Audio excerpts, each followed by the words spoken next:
Hey guys, I want to go ahead and talk to you about these neon dry erase markers. These are from the Board Dudes. And so I kind of want to go ahead and show you what these colors look like. I believe this comes in a pack of 6. And so I don't have the full pack because we've actually used the other colors. But you can see how bright these colors are and how wonderful they look. So one of the things that I've noticed is that if you are using a dry erase board, kind of like this calendar, and you leave the information up there for a month, the mark itself has a difficult time of coming off of the board.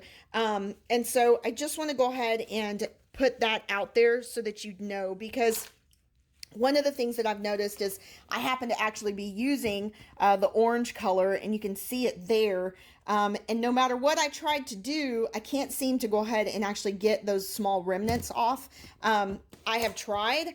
I don't know if it's maybe just because I left them on there too long or what, but I don't think it's a bad brand. I think it's a great brand. I love their colors, but I would not recommend using it for longer than 24 hours or 48 hours. So if you are looking for something that you're going to be immediately changing out within a short period of time, let's say a day or 2 days, highly recommend these because they have great colors.